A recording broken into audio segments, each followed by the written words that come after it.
제가 이 시간에 말씀을 전하려고 섰는데, 제가 이 말씀을 전하기 전에 우리 매일 새벽이나 또 다른 시간도 있지만 주일 강단 말씀을 전할 때는 목요일쯤에 이제 증거할 본문을 충분히 이렇게 이 본문이 무엇을 말하는지, 어떤 게 기록되어 있는지를 점검하면서 좀 이해가 안 되면 주석도 확인해 보고 여러 부분을 점검한 다음에 첫 번째로 성경이 뭐가 기록되어 있는가를 먼저 살피고, 두 번째로 그러면 이 본문이 나에게 무엇을 내게 말씀하고 있는가, 이 기록된 성경이 성령 하나님은 나에게 무엇을 가르치고 있는가.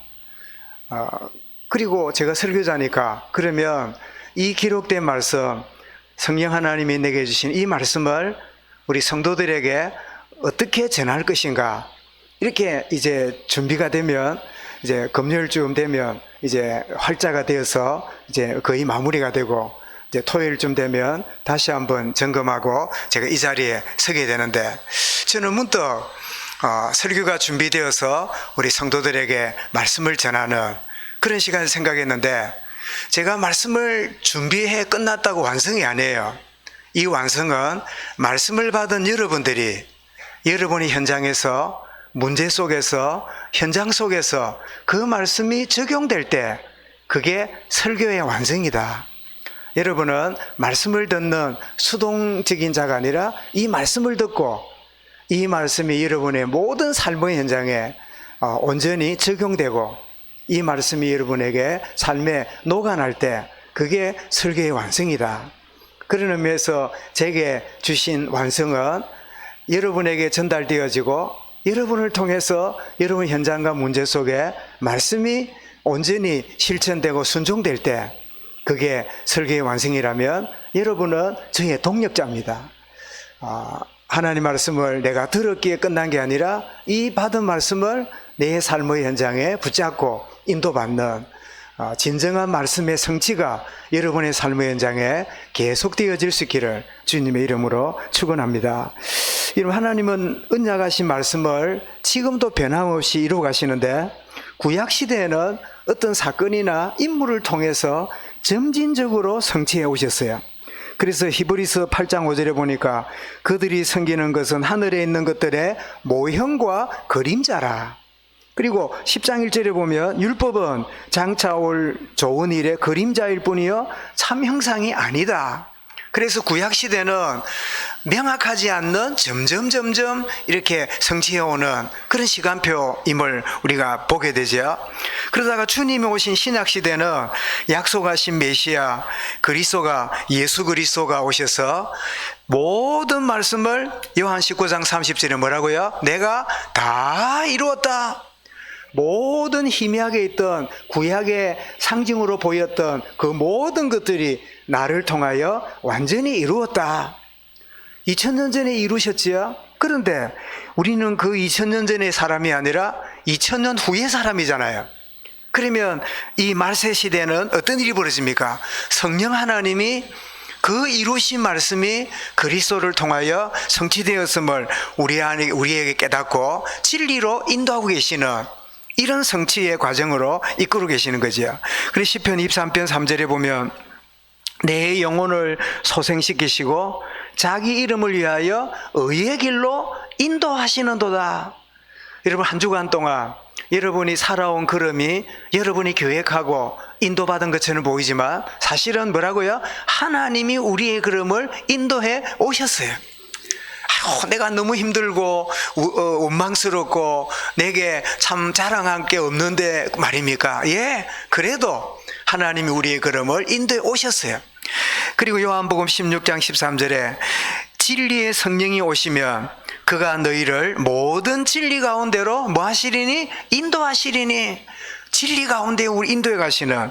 그래서 바울은 로마서 8장 14절에서 무릇 하나님의 영으로 인도함을 받는 사람은 곧 하나님의 아들이라. 거꾸로 말하면 하나님의 자녀는 누구 인도받는다고요?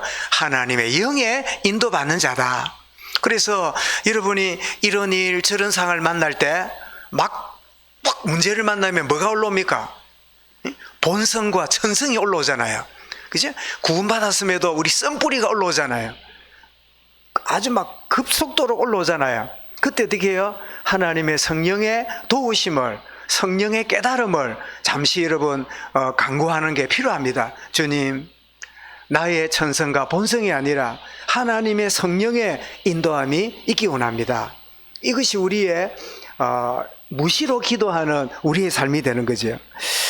자, 이런 말씀을 성취해 가시는 가운데 오늘 우리 본문은 예루살렘 성으로 올라가시는 예수님의 영광의 입성을 보여줍니다. 예루살렘이란 말은, 샬렘이란 말은 평화란 말이지요. 그리고 예루라는 말은 성이란 뜻입니다. 도시라는 뜻. 평화의 도시. 평화의 도시에 주님이 어떻게 해요? 이 고난주간 첫날인 주일날에 이 평화의 도시에 주님이 나귀를 타고 가시는데, 그들은 생각하기를, 제자들도 생각하기를 예수님이 예루살렘 올라가는 이유가 뭐라고요? 로마의 모든 군대를 물리치고 이스라엘을 독립국으로 만들 것이라고 생각했겠지요. 그래서 막 웅성거리고 막 이렇게 들어온다는 소리를 듣고 이럴 때 어떤 일이 벌어지지요? 그때 어떤 반응이 일어납니까? 사람들은 와, 대단한 일이 예루살렘에 막 일어나니까 굉장히 기대했겠지요. 멀리 있는 사람들 막 소리 지르는데 점점 예수님 가까이에 오시는 모습을 보면서 이상함을 느낍니다. 개선 장군이 올 때 뭐 타야 돼요? 개선 장군이 올 때 뭐 타야 돼요? 마차나 말을 타고 와야 되잖아. 백마를 타고 와야 되잖아요. 승리의 표상이잖아요. 그런데 뭘 타고 와요? 나귀, 그것도 나귀 새끼, 비실비실하는 거, 끄떡끄떡하는 거, 겨우 사람 하나 얹어가지고 다리도 길에 대일동말동하는 그런 아주 보잘것없는 나귀를 타고 끄떡끄떡 들어오시니까 분위기는 개선 장군인데 모양은 뭐예요? 너무 초라한 모습, 너무나 별 볼 일 없는 그런 모습으로 입성하고 있는 이런 모습이 우리가 그 당시에 개선 장군을 환영하고 있는 무리들의 마음과는 달리 주님은 나귀 새끼를 타고 끄떡끄떡 들어가고 계시는, 세상적으로 볼 때는 정말 별 볼 일 없는, 세상적으로 볼 때는 아무런 가치 없어 보이는 그런 참 무리들, 이 그림이 이런 그림입니다. 그런데 이 예수님을 맞이하는 가운데 두 부류가 다른 모습으로 주님을 맞이함을 우리가 보게 됩니다. 먼저 주님을 맞이하는 무리들을 보는데 왜 예루살렘에 많은 사람들이 모였는가 하니까 6월절 종교 행사를 하기 위해서 그들이 모여들었어요. 이는 흥미롭습니다. 오순절, 여러분 성령이 임할 때는 뭐 지키려고 모여들었지요? 오순절, 맥추절 절기 지키려고 모였잖아요. 종교 행사하려고 모였잖아요. 종교 행사하려고 모인 그 자리에 여전히 종교적으로 주님을 맞이하는 사람도 있겠고, 그 종교의 진짜 주인, 종교를 말하고 있는 상징이 아니라 실체 대신 주님을 진정으로 만나는 이런 두 부류가 자연스럽게 나오겠지요. 지금 예루살렘에 예수님이 나귀를 타고 들어가시는데 백마를 타고 와야 진짜 왕이고 지도자지, 나귀 새끼를 타고 와? 아이고 창피스러워. 저게 우리의 지도자야? 이런 분위기인데, 그런데 여러분 진정 주님이 누군지 알았다면 평화의 도시의 진짜 주인이, 평화의 주님이 나귀 타고 들어오고 계시는 거예요. 여러분 오늘 예배 시간이 예루살렘 성 같은 우리 심령에 그분이 나에게 임하시는 은혜를 체험하는 예배 시간이 될 수 있길 바랍니다. 주님이 지금 나귀를 타고 들어오시는데, 그런데 이 예수님이 나귀를 타고 오시는 거는, 여러분 생각해 보십시오. 예수님도 인성이 있잖아요. 예수님도 몸을 가지셨잖아요. 그러느니 나귀도 다른 사람 거 빌려 타고 있지만 에렉이 빌린 김에 백마 한 마리 빌리면 안 좋겠어요? 안 그래요? 이왕 오면 안 좋겠어요? 여러분 이단 교주들이 주로 뭐 타고 들어옵니까? 신천지 행사할 때 뭐 타고 옵니까?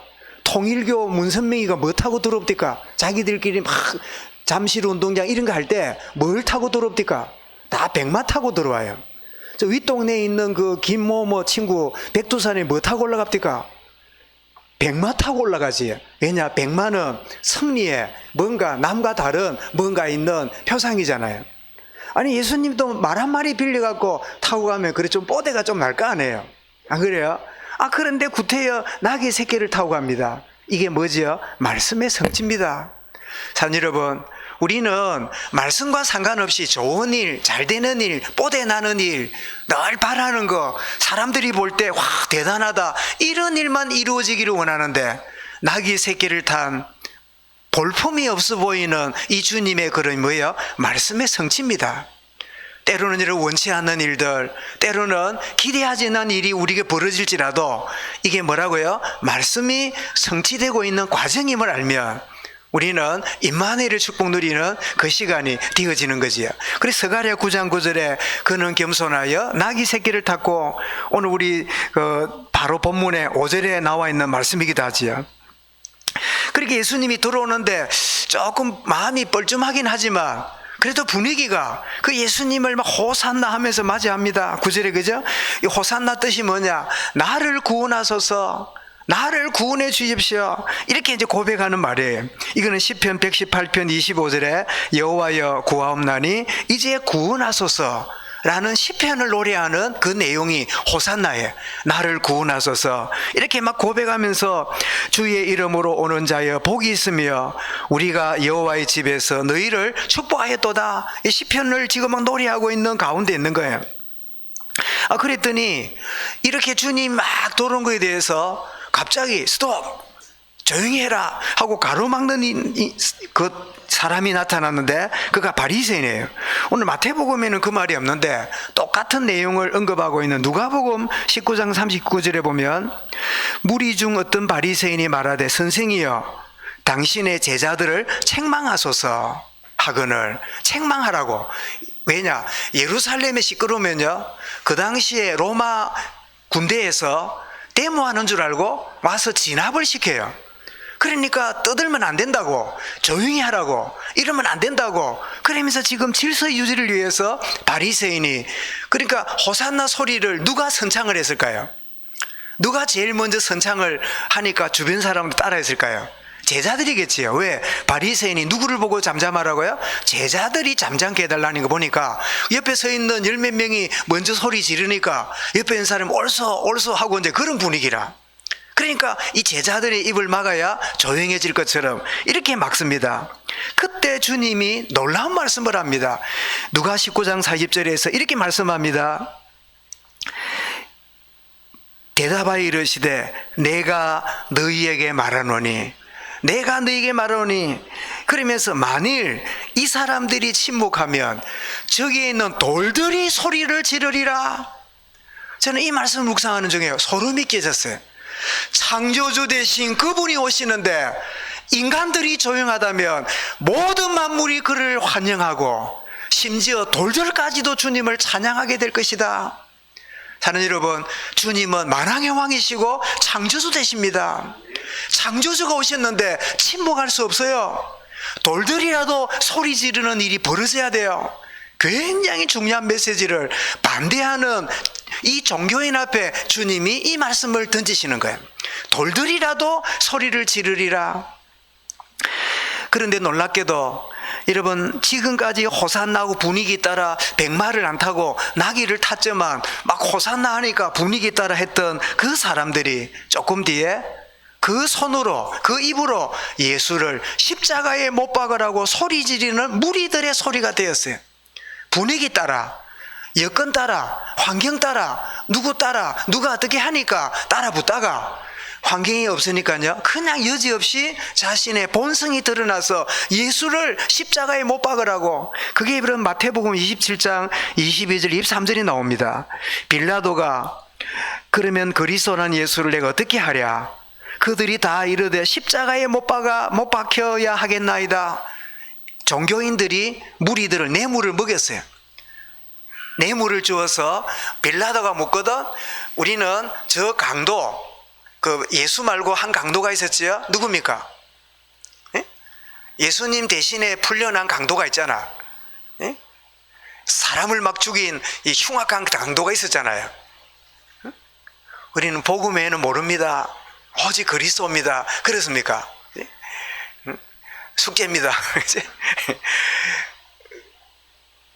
돈을 입을 막아놓고는 야, 너 바라바를 살려주고, 내가 답을 말했던데 바라바를 살려주고 예수를 십자가 죽이라고 돈을 썼어요. 그래서 돈 받아먹은 사람들이 조금 전에 엊그제 호산나 소리 지렀던 분위기 때문에 막 이래 불렀던, 뜻도 모르고 불렀던 그 사람들이 돈 받아 묻고 나서는 그 손으로 뭐예요? 예수를 십자가에 못 박아 죽여내나이다. 이러니까 빌라도도 이게 분명히 이상하다 싶어 다시 묻습니다. 23절에 빌라도가 이르되 어찌 미냐 무슨 악한 일을 하였느냐 그랬더니 23절에서 그들이 더욱 소리질러 이르되, 더욱 소리질러 이르되, 이 많이 들은 이야기죠. 누가 더욱 소리질렀습니까? 네? 지난주에 누구지요? 소경의 누구지요? 여러분 복음에는 모르네. 이것도 복음 안에 포함되는 거예요. 니고데모가 야 조용히 해라, 어디 앞도 못 보는 주제에 시끄럽다면서 이러니까 그 니고데모가 이 바디메오가 뭐라고 말해요? 더욱 소리질러 이르되 답답한 소나 너희는 앞에 보이냐? 안 보이는 내 인생을 모르냐? 더욱 소리질러 이르되. 그래서 예수를 만나고 진짜 주님과 따라가는 인생이 바뀌었잖아요. 그런데 이 호산나 부르짖었던 이 사람들이 뭐라고요? 더욱 소리질러 이르되 십자가에 못 박아야 하겠나이다 라고 소리지르는 무리들의 모습들을 여기서 보게 돼요. 사랑하는 성도 여러분, 우리의 신앙은 주님과의 1대1의 만남이지 분위기 때문에, 뭐 여건 때문에, 누구 때문에, 체면 때문에 그게 우리 신앙이 아닙니다. 이 무리들이 이렇게 쫓아가고 있는데, 그런데 놀랍게도 헌신하는 소수를 우리는 여기서 보게 됩니다. 한번 보십시오. 3절에 너희 건너편 마을로 가면 나무에 나귀가 묶여 있을 건데 그 나귀를 풀어오너라. 아마 나귀가 새끼하고 같이 있었던가 봐요. 그래서 풀어오느라. 그래서 2명의 제자가 실제로 갔더니 나귀가 묶여 있어요. 그래서 풀어서 왔다고 돼 있는데, 근데 마가복음과 누가복음에는 세밀하게 기록합니다. 뭐라고 기록되어 있는가 하면 19장, 누가복음 19장 33절에 보면 나귀 새끼를 풀 때에 그 임자들이 이르되 어찌하여 내 나귀를 풀어 가느냐. 이게 임자라 한 거라고 임자들이라고 했어요. 그러면 이 나귀가 아마 우리가 볼 때 지금 시세로는 보기 힘드는데 상당히 고가인가 봐요. 그러니까 이 나귀가 혼자서 사기는 그렇게 부담이 되니까 여러 명이 어울러서 타는데, 여러분 나귀는 무슨 용입니까? 사람 타는 용입니까? 수레나 짐꾼 노릇하는 그런 역할을 하는 겁니까? 나귀. 그죠? 아마 여러분 중에 나이가 어디까지는 몰라도 이렇게 말도 좀 있지만 가끔 보면 나귀, 당나귀 이런 게 막 짐 얹고 이렇게 막 끌고 다니고 그런 거를 아마 본 분들은 좀 살한 사람이다. 그 모르는 사람은 덜 살은 사람이고. 내 손 들어보기에는 그렇고, 저도 많이는 살았는데 제가 제법 봤어요. 그러면 그놈들이 지나가면 길에 뭐를 흘려놔요? 쌍디그스 오해 이형 똥을 또 막 내리 길에 싸가지고, 그럼 청소부 따라다니면서 그거 끌고가지고, 어떤 데는 이 당나귀 뒤에 뭐랄까 엉덩이 쪽에 기저귀 비슷한 쪼마니를 이래가 싸면 그거 흘리라고. 예? 야, 우리 채널 기억이 다 난다, 그죠? 그러면 그거 수북하게 해보면 따라가면요, 그 풀 썩은 냄새 같은 게 막 나고, 막 그게 나귀들이 사람 타는 게 아니고, 나귀는 물건 끌고 짐 실어 나르는 게 나귀가 하는 일이에요. 그런데 그런 거 보니까 이 나귀를 공동으로 사가지고 아마 짐꾼으로 말하자면 경운기 끌듯이 아니면 트럭 운전하듯이 그렇게 공동으로 쓴 것 같아요. 왜냐 임자들이라고 했거든요. 오너들, 이제 임자들이 그렇게 나귀를 푸느냐. 그러니까 오늘 말씀 그대로 주님이 쓰시겠다고 합니다. 그러니까 여러분 혼자 같으면 결정하기 쉽잖아요. 내 혼자 같으면 오케이 하면 되잖아요. 그러면 주인들이 있다는 말은 뭐지요? 의논을 해야 되잖아요. 그런데 웬일입니까? 주님이 쓰시겠다고 하다니까요. 그 두 명이 분명히 공동재산인데요. 그 일순간에요. 주님이 쓰시겠다고? 그러면 오케이. 그래서 나귀를 주어서 나귀를 타게 됩니다. 우리는 이 시간 내 시간이야. 이 물질 내 거야. 이거 내 자식이야. 내 가족이야. 이거는 내 건강이야. 다 내 거라고 하는 이 오너십이 얼마나 강한지 몰라요. 그래서 조금만 손해를 보거나 조금만 나에게 이게 해를 끼치면요, 분노해서 견딜 수가 없어요. 왜? 내 건데. 저놈이 내 거를 빼앗아 갔어. 내 몫을 저게 가져간 거야. 분노하고 이 오너십, 내 거라고 하는 의식이 얼마나 커요. 아니 얼마나 지게 지고 다니고 열심히 해가지고 겨우 나귀를 하나 샀어요. 리아까를 끌고 다니던 진꾼 몇 명이 올라가지고 트럭을 한 대 공동으로 샀으니 이제는 제법 벌어먹게 되었을 거 아니에요. 그런데 갑자기 누가 와가지고 시동 걸더니 차를 몰고 가길래, 이 사람들아 당신들이 왜 차 가져가는데? 이러니까, 예, 창조주 대신 주님이 쓰겠답니다. 이럴 때 주인들이 뭐라고요? 예, 당연하지요. 그래서 아이들은 뭐라고요? 당근이지 이래 말하고, 옛날에 뭐 하모 그래야지. 당연히 모든 만물의 주인이고 내 생명의 주인 되시고 나의 모든 소유의 주권자 되시는 주님이 쓰시겠다면 기꺼이 해야지요. 참 여러분, 짧은 순간이지만 막 분위기 따라 호산나 소리 지르고 분위기 따라 뇌물 먹고 십자가 죽이라는 무리와는 달리 기꺼이 소리 없이 자기의 나귀를 기꺼이 주님 쓰심에 드려지는 헌신된 소수들이 여기에 나옴을 보게 됩니다. 무슨 한마디예요? 주께서 쓰시겠다. 주님이 쓰시겠다. 사랑하는 여러분, 주님이 쓰시겠다 할 때, 예, 주님 쓰시기를 위하여 내가 준비해 놓았습니다. 여러분, 이게 우리의 진짜 신앙 고백이 돼야 돼요. 주님, 왜 이랍니까? 나 이 정도 살면 안 되거든요. 더 살아야 돼요. 주님 말씀합니다. 너에게 준 생명 내가 너에게 주었는데 이 정도 하면 됐다.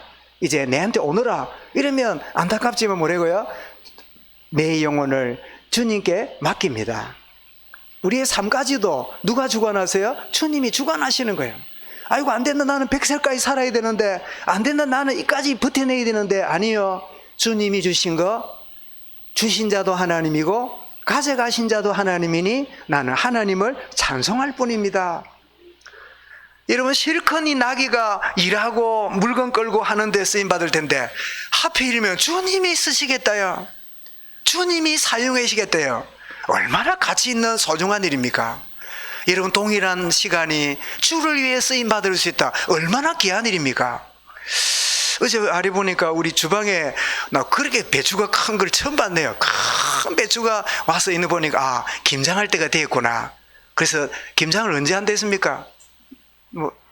하겠지요. 광고하겠지요. 그러거든 모든 일 제쳐놓고 함께 하시기 바랍니다. 나는 멀어서 안 돼요. 나는 힘들어서 안 돼요. 나는 바빠서 안 돼요. 이런 병원 입원해봐라. 다 제쳐놓고 병원 입원합니다. 다 제쳐놓고 여러분들이 같이 이 시간 주님이 쓰시겠다는데 내가 얼마나 귀하게 이 시간을 내는 게 좋겠냐. 응? 월차 이럴 때 내도 괜찮아. 그치? 한 달에 한 번 놀려주잖아요. 그치? 우리의 사고가요, 늘 내 방식으로 이거는 내 거니까 이건 내 시간이고 이거는, 그리고 혹시 남으면, 혹시 짜투리 있으면 한번 생각해 볼게.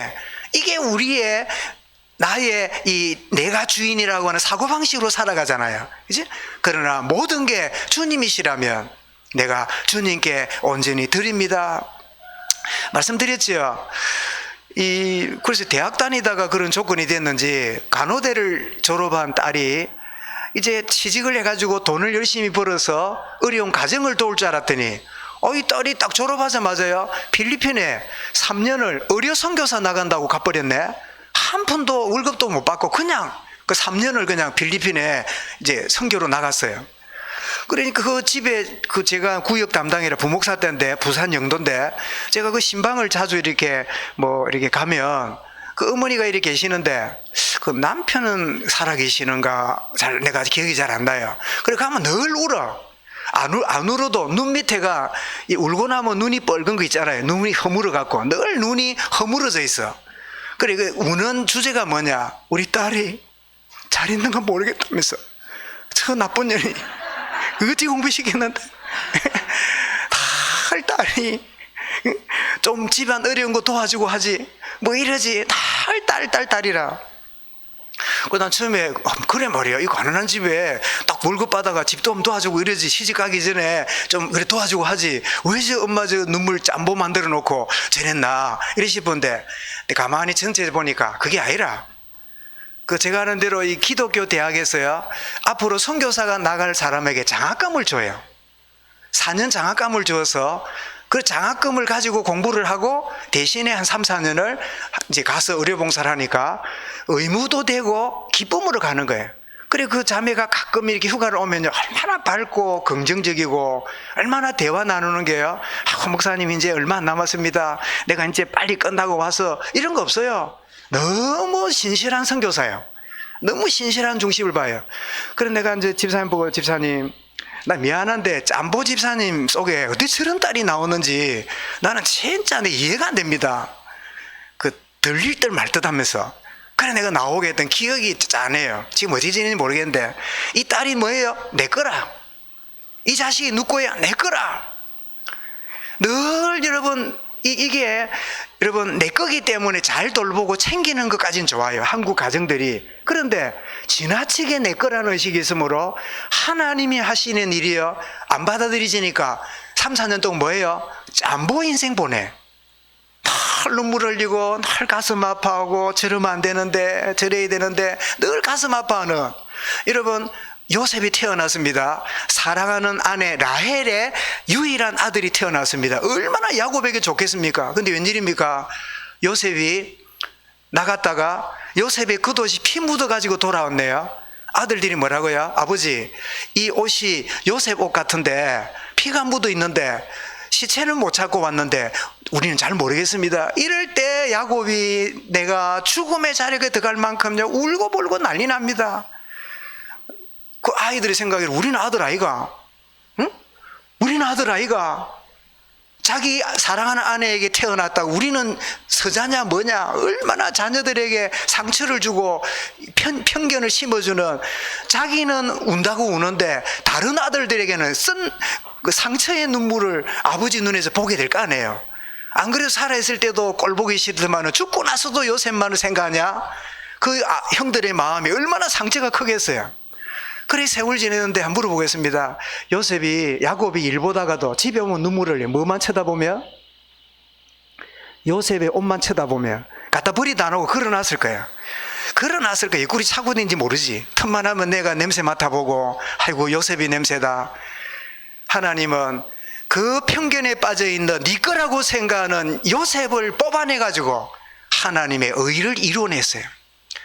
여러분 우리가 가진 생각이 확 열려야 됩니다. 내 거, 내 자식이니까, 내 건강이니까, 내 재산이니까 내 거. 그러니까 하나님의 진정한 응답을 못 보는 거예요. 늘 내 수준대로. 여러분 정말 주님이 쓰시겠다는 이 한마디에 이 나귀 주인들이 기꺼이 내가 준비됐습니다. 그렇게 기꺼이 준비되는. 여러분 우리 본문 안에 있지는 않지만 앞으로 나옵니다마는 여러분 예수님이 십자가에 이제 운명하시고 내려져야 되는데 이걸 둘 데가 없잖아요. 그때 자신을 위하여 준비했던 무덤을 제공 아리마대 요셉이 자기 무덤에 주님을 기꺼이 요청해서 거기에 안장합니다. 그게 마가복음 15장 43절에 아리마대 사람 요셉이 와서 당돌하게 빌라도에게 들어가 예수의 시체를 달라 하니 이 사람은 존경받는 공회원이여 하나님의 나라를 기다리는 자이더라. 여러분 우리나라도 아주 그 큰 집안이나 재벌쯤 되거나 제법 되면 자기 무덤을 미리 준비하잖아요. 우리처럼 그냥 땅에 묻는 정도가 아니라 이스라엘은 석회암이기 때문에 땅을 이렇게 바위를 파면 쉽게 파져요. 그래서 동굴처럼 만들어 가지고 거기다가 시신을 두는 단도 만들고 그리고 입구에는 바위로 이렇게 막는 이게 자기 노후를 위해서 준비하는 일종의 문화였어요. 그러니까 누가 들어가야 돼요? 내가 들어가야 돼. 그런데 예수님을 그 무덤에 안치하는데 이 준비가 나를 위해 준비한 줄 알았더니 누구를 위해서요? 주님을 위해서 쓰시는 준비가 되었구나. 그래서 기꺼이 그 주님을 자기 무덤에 주님을 이렇게 모셔드리게 됩니다. 그런가 하면 여러분 장례를 위해서 예수님에게 찾아왔는데 침량이 뭔가 했더니 우리식으로 알로에 우리 이제 알로에인데 알로에를 섞은 모략 이거는 무슨 이 시신방부제 같은 이런 이제 역할을 하는 모략인데 100건 한 60kg가 돼요. 그러니까 60kg 같으면 우리 이 통으로 제법 묵직하겠지요. 60kg 같으면 남자 한 나이가 한 15, 한 17, 한 중학생 고등학생쯤 되면요 60kg가 돼요. 그죠? 그 정도로 무게되는 그 무게를 가져와서 하나님께 주님께 드리는데 그가 누굽니까? 니고데모입니다. 요한 19장 39절에 보니까 일찍이 예수께서 밤에 찾아왔던 니고데모도 요한 3장에 나왔지요. 니고데모도 모략과 침량 섞은 것을 100리터쯤 가지고 주님께 온지라. 이렇게 여러분 막 떠드는 분위기 속에 있는 무리와는 달리 진정으로 주님의 주되심을 알고 자기 나귀를, 자기 준비된 묘지를, 그리고 기꺼이 준비된 엄청난 이 금액이 되는 모략 60kg를 주님께 가져오는 이런 헌신된 자를 보게 되는데 이 정도만 아닙니다. 여러분 주님을 위해서 나사로 집에 갔을 때 값진 나드 향유를 여러분 그 향로 병을 깨고 주님의 머리에 갖다 붓고 머리카락으로 예수님의 발을 씻기면서 이렇게 헌신했던 마리아가 있었지요. 요한 12장 3절에 보니까 마리아는 지극히 비싼 향유 그 순전한 나드 한 근을 가져다가 예수의 발에 붓고 자기 머리털로 그의 발을 닦으니 향유 냄새가 집에 가득하더라. 그때 그 있는 사람이 뭐라 그럽니까? 주여 막으소서. 저 아깝고 비싼 거를 그 발에 갖다 부으면 다 버리지 않습니까? 그렇게 못하게 해주세요. 왜냐하면 예수님은 보리떡 5개, 물고기 2마리, 부스러기도 모으는 절약주의자가 예수님이잖아요. 그런데 이 기산 향유를 땅에 부으면 이게 가치 없어 보이잖아요. 그때 주님이 뭐라고요? 그냥 두어라. 너는 나를 위하여 발 씻을 물도 가져오지 않았지만 이 여인은 자신의 전 소유를 가지고 드렸는데 이것이 바로 7절에 이렇게 말씀합니다. 이 여인은 기쁨으로 했지만 이게 무슨 의미입니까? 그를 가만두어 나의 장례할 날을 기념하게 하라. 이것이 주님의 구속의 역사에 이루어지는 축복의 헌신이 된 거예요. 여러분 23년 이제 얼마 안 있으면 24년이 되지요. 여러분 진해의 마늘교회가 그나마 이전까지 나오는 여기에 주님의 것인 줄 알고 헌신된 하나님의 사람들의 소리 없는 헌신들이 오늘 여러분 지금까지 나오는 밑바탕이 되었어요.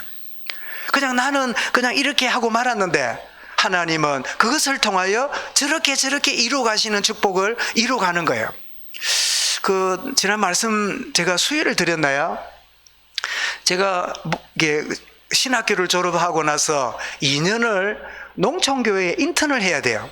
그래서 농촌에 저 어디 칠북에 있는 하만 칠북에 있는 그 곳에 가서 이제 한 2년 반을 있었는데 사실 가고 싶지 않지요. 도시에 있다가 농촌 간다는 게 내가 농촌 출신도 아니고 도시 사람이 농촌 간다는 게 쉽지 않잖아요.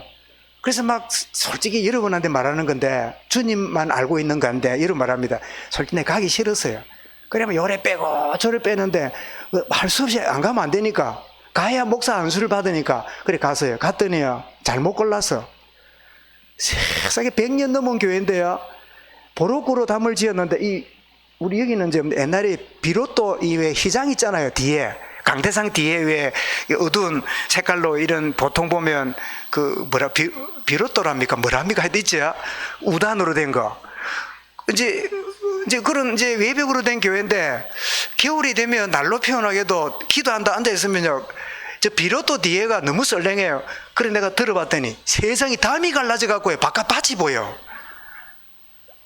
그런 상황이에요. 그 담이 깨져 가지고 이야 기가 차요. 그래서 이게 성전 내 잘못 왔다 이거 내 2년만 버티다 갈랬더니 교회 안 지으면 안 될 바이라. 그래 교회 이름이 이령 뭔데 친구 오더니 유령으로 바꾸래. 교회를 보고 유령이 뭐야? 아무 농담이지만. 그래가지고요, 교회를 진다 이러는데, 막 그 교회가 100년 되니까, 막 의사도 나오고, 막 굉장한 실력자가 부산에 막, 정형외과 과장으로 있고, 막 갔더니 4층 건물에, 자기 건물이라, 다 밑에 세주고 자기가 위에서 하고 있고, 그래, 교회 짓는다고 이래 뭐, 이야기를 했더니, 내가 갔더니, 차비 한 톤도 없어요. 교인들은 늘, 목사님, 우리 교회 출신들 좀 이렇게 헌신하면 교회 짓는 거 어려운 게 아닐 거라고. 이런 기대를 하는데, 또 가보니까요, 급하이라. 내가 당장 선포해서 여러분, 이 축복은 누가 도와줄 일이 아니라 우리 속에, 우리의 헌신으로 하나님 하기 원합니다. 이래가 시작이 되어서, 대형 교회 치고는 작지만은 참 아담하게 하나님 은혜로 교회를 짓게 됐는데, 그리고는 세월이, 그때가 9년, 그때니까 몇 년 전입니까? 거의 30년 넘었잖아요. 그런데 제가 말씀드렸지 않습니까? 그때 당시에 남편이 경운기를 고치다가요, 자기가 세워놓은 경운기 고치가 밑에 이러다가요, 경운기 이렇게 브레이크가 풀려가 거기를 바로 깔려 죽은 비참한 분이 계셨어요. 남이 아니라 자기가 이렇게 해놓은 게 덜덜덜 하다가 경운기 브레이크가 빠져가고 거기 그냥 해서 죽었어요. 그래, 그런 이제 미망인 데는 남편 죽은 가정하고 아들 하나 있는 집인데, 그래 이제 헌금을 하고 그랬는데, 그때 몇만 해도 이렇게 헌금을 작정해 드리는데, 교회가 다 놀랐어요. 홀로 있는 가부 집안이 무슨 돈이 있다고 저리 헌금을 작정했는가. 이러고는 이제 지냈잖아요. 그래, 다 은혜로. 이번에 내가 여름에 31년 만에 그 아들이 뭐 한답니까? 기도원 원장이 됐다 안 합니까? 했더니 이번에가 듣고 너무 놀랐어요. 그때 이야기를 하는 거예요. 그때 자기들이 헌금한 거는 1년 포도농사 지으면 포도농사에서 나오는 모든 수익금을 하나님께 바치기로 작정했대요. 그게 이제 큰 금액이 된 거죠. 그 얼마인가 싶어 나중에 개인적으로 오세요. 이제 상당히 그 집안이 큰 집안으로 한 거예요. 그런데 이제 했던 이야기가 이 이야기라. 목사님, 그때 우리는 1년 농사를 딱 지어서 하나님께 다 드려야지 하고 했는데, 하나님이 그해 얼마나 은혜를 주셨던지 드리고도 남았대요. 아, 그렇구나. 내게 아니라 주님이 쓰시고자 할 때 나의 산업과 나의 건강 모든 거 주님이 쓰십시오. 여러분, 하나님은요, 공짜를 받아먹는 분이 아닙니다. 하나님은요, 비참하게 네 그리 생고생해라, 모르겠다, 네 알아서 해라, 그런 분이 아닙니다. 하나님은 살아계신 분이에요. 오늘 막 분위기가 약간 어색한 분위기고, 또 신앙 양심은 맞다 그리 쉽지요. 몸은 또 와, 이리 부담되는 빨리 지나가지 이리 쉽지요. 이게 막 두 가지가, 그죠? 영과 육이 갈등되는 이 부분이 있지요. 저도 왜 이리 머무르는지 모르겠는데, 어쨌든 여러분, 이 소리 지르는 무리가 아니라 소수의 헌신된 자들, 이 마리아가 주님을 위하여 기꺼이 헌신하는, 그렇다면 마지막이 이겁니다. 무슨 차이일까요? 왜 이렇게 분위기 따라 주님을 경배하다가 예수 축이라고 하는 사람이 있는가 하면, 기꺼이 자신의 소유를, 자신의 소중한 것들을 기꺼이 주님께 드리면서도 마땅히 드렸을 뿐입니다. 그 이유가요, 그것은 예수님을 어떤 분으로 아는가 차이입니다. 그래서 오늘 제목이 뭐죠? 이는 누구냐? 오늘 여러분 나왔던 본문 중에 그랬죠. 10절에 예수께서 예루살렘에 들어가시니 온 선행하여 이르되, 소동하여 이르되, 이는 누구냐? 아니, 저 백마도 아니라 낙이 타고 오는 비참해 보이는 저 사람이 누구길래? 저게 누구냐? 이는 누구냐? 세상 사람들은 말합니다. 예수 뭐 별 거 있냐? 4대 성인 중에 하나지. 뭐 교회 유별난에 뭐 시킨 대로 하면 되지. 이는 누구냐? 지금도 여러분 소리 지릅니다. 이가 누구냐? 여러분, 주님이 여러분이 어떤 분으로 알고 믿고 계십니까? 이는 누구냐? 세상 사람들 말합니다. 누구냐? 예수님을 어떤 분으로 아는 차이가 무리가 되느냐, 소수의 헌신된 자가 되느냐, 그 차이의 기준이 되는 거예요. 여러분, 이분이 누굽니까? 모든 만물의 주인 되시는 분입니다. 3절에 뭐라고요? 나귀를 풀어올 때 누가 뭐라 그러거든? 누가 쓰겠다고 해라? 주인이 쓰겠다고 해라. 주인요, 낸데요. 니하고 내하고 주인이잖아. 이게 우리의 인간 생각이잖아요. 그런데 제자들이 전달하는 말 뭐라고요? 주인이 쓰겠답니다. 설명이 필요 없어요. 그래, 주님이 쓴다면, 주인이 쓴다면 기꺼이 드려야지.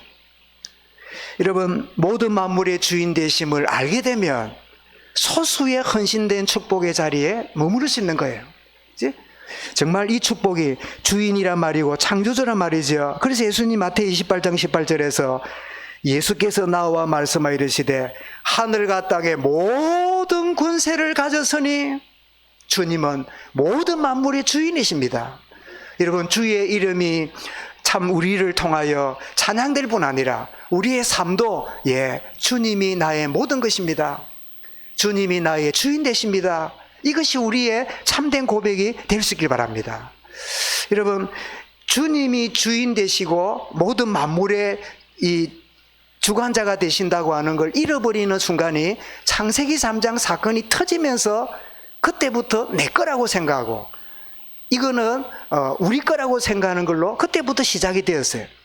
여러분, 에덴 동산을 뛰놀고 하나님과 더불어 나아갔던 이 아담과 하와는 한 번도 에덴 동산에 있는 동물이, 에덴 동산에 있는 보물이, 에덴 동산에 있는 모든 식물이, 모든 나무가 내 것이라고 생각한 적이 없어요.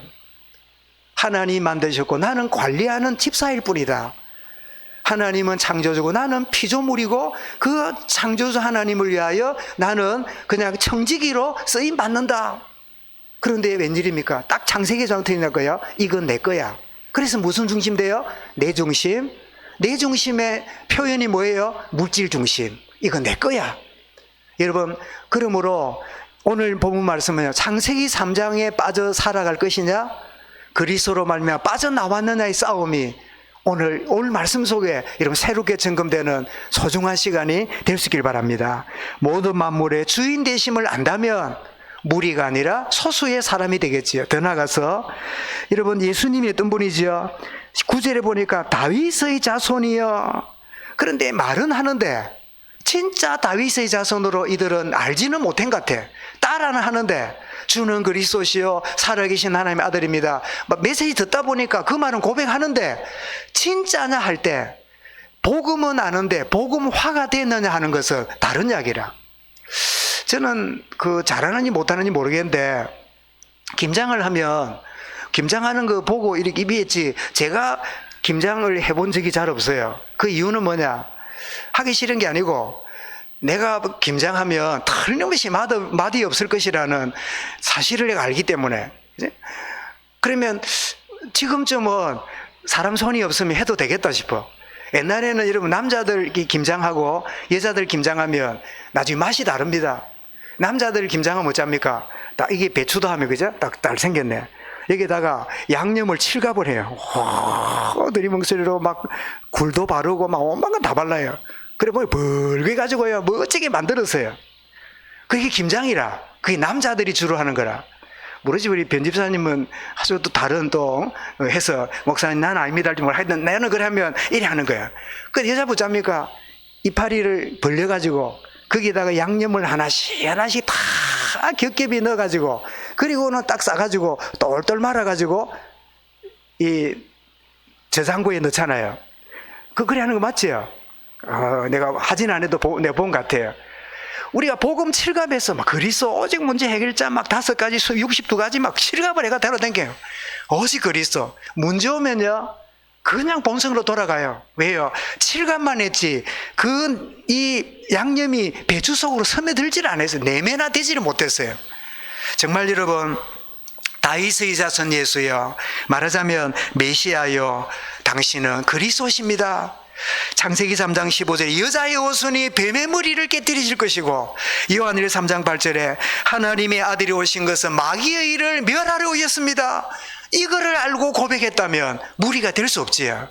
그런데 따라서 소리는 질렀는데 진짜 복음화가 안 되니까 그들이 주님을 오히려 배척하는 자리로 들어갔지요. 여러분, 이가 누굽니까? 그분은 나의 모든 소유주입니다. 그분이 누굽니까? 나의 그리스도가 되십니다. 더 나아가서 이가 누굽니까? 내 인생의 인도자가 되십니다. 여러분 11절을 보면 무리가 이르되 갈릴리 나사렛에서 나온 선지자 예수라. 물론 참직을 가지셨지만 이런 선지자가 하는 일이 뭐지요? 선지자는 가르쳐서 우리를 이끄는 역할을 해요. 나를 따라오너라, 따라가는 역할을 하지요. 말하자면 내 인생의 주관 인도자가 누구지요? 바로 주님이십니다. 양은 목자의 음성을 듣나니 내 양은 내 음성을 듣느니라. 주님을 따라가는. 그래서 여러분, 모세가 이 주님 오실 것을 이미 예언했습니다. 신명기 18장 15절에 보면 네 하나님 여호와께서 너희 가운데 네 형제 중에서 너를 위하여 나와 같은 선지자를 하나 일으키리니 너희는 그의 말을 들을지니라. 그랬는데 이런 모세가 BC 1500년 전의 사람인데 1500년 후에 오실 주님을 예언했던 예언이 주님으로 말미암아 이루어지고 있는 거예요. 이가 누굽니까? 그분은 우리의 참 소유주요 창조주입니다. 그분이 누굽니까? 나의 그리스도입니다. 그분 누굽니까? 나의 진정한 인도자입니다. 여러분, 이 아는 자의 진정한 헌신과 모르는 자의 분위기 따라 나가는 모습을 보게 되지요. 여러분, 결론입니다. 나는 예수님을 어떤 분으로 믿고 있습니까? 이가 누굽니까? 찬양받으시기에 합당한 그분은 성자 하나님이심이 내게 믿어져야 돼요. 그분은 하나님이십니다. 시편 184편 1절 4절에 할렐루야, 하늘의 여호와를 찬양하며 높은 데 그를 찬양할지어다. 그의 모든 천사여 찬양하며 모든 군대의 그를 찬양할지어다. 해와 달아 그를 찬양하며 밝은 별들아 그를 찬양할지어다. 하늘의 하늘도 그를 찬양하며 하늘 위에 있는 물들도 그를 찬양할지어다. 그러고 보면 여러분, 바람 소리, 구름이 움직이는 거, 햇살이 비치는 거, 모든 파도 치는 거, 모든 것들이 그분을 찬양하고 노래하고 있구나.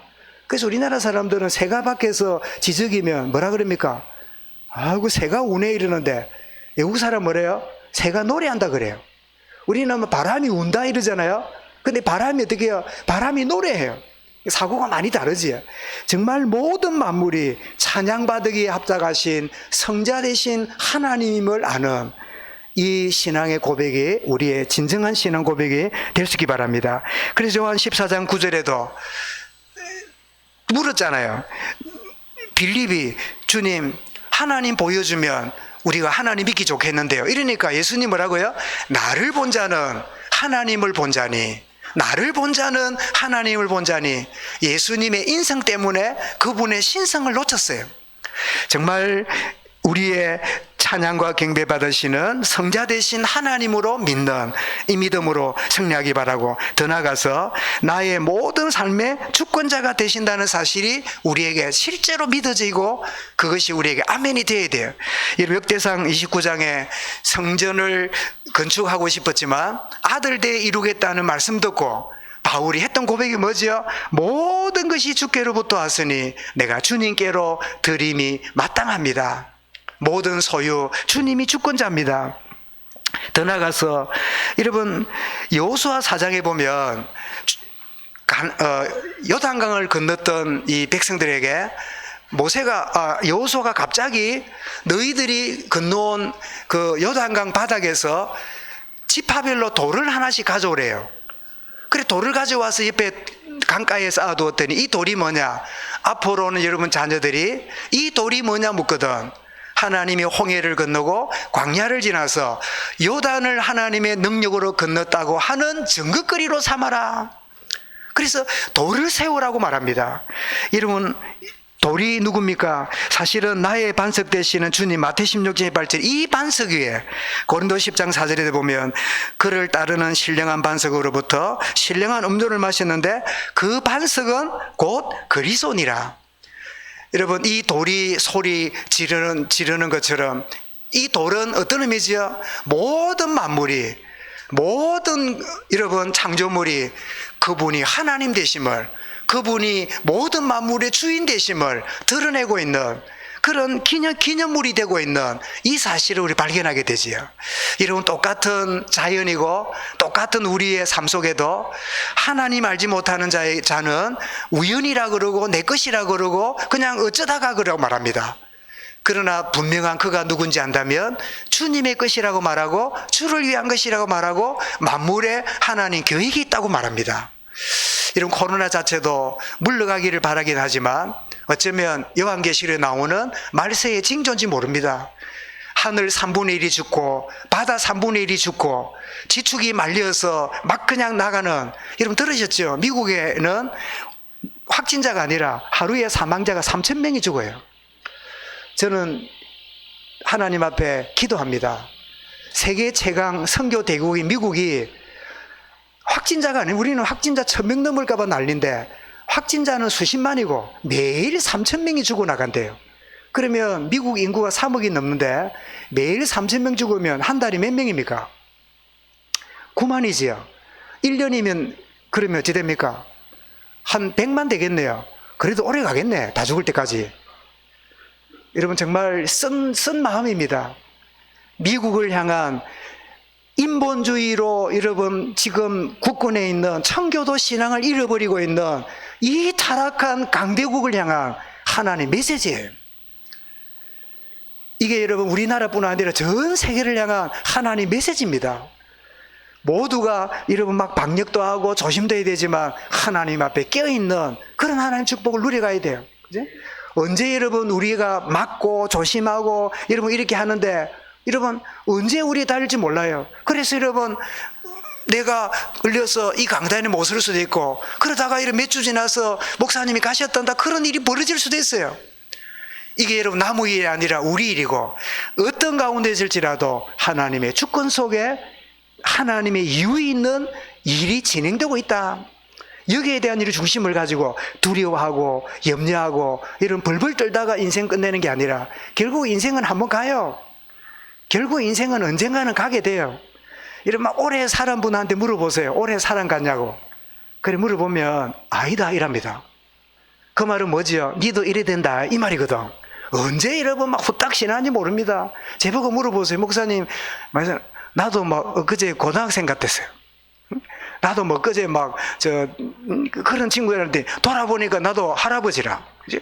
나는 애들이 결혼 안 해서 할아버지 아닌 줄 알았더니 엘리베이터 타면 애를 데리고 나보고 인사시켜. 할아버지는 인사 안 하나?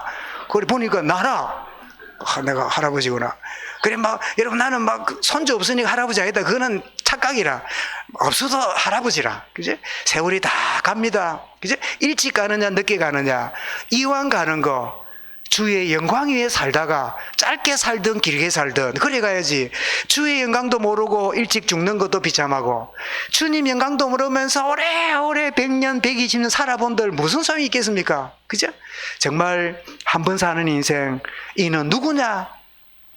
주님이 어떤 분인가를 아느냐에 따라서 무리가 될 수 있고 제자가 될 수 있는 이 비밀을 여러분 연말을 앞두고 정말 진지하게 점검하고 승리하면서 새로운 하나님과의 동행하는, 그래 진정한 성탄을 맞이하는 축복의 은혜의 길을 주 이름으로 축원합니다. 주님 감사합니다. 예수님이 나귀 타고 들어오는 이 가운데 무리들이 있었으며 이가 누구냐고 비난하며 소리치는 자들도 있는데 조용히 의미를 알고 창조주 되시며 인도자 되시며 모든 만왕의 왕 되시는 그 주님을 진정으로 환영하며 모셔드리는 이 소수의 사람들, 하나님이여 우리가 이 소수의 대열에 있기 원합니다. 그분을 더 알아가는 축복을 누려가는 하나님의 사람들, 참된 제자들로 인도하여 주옵소서. 그런 축복 누리는 우리 모든 후대들 되게만 하여 주옵소서. 주 예수 그리스도 이름으로 기도드리옵나이다. 아멘.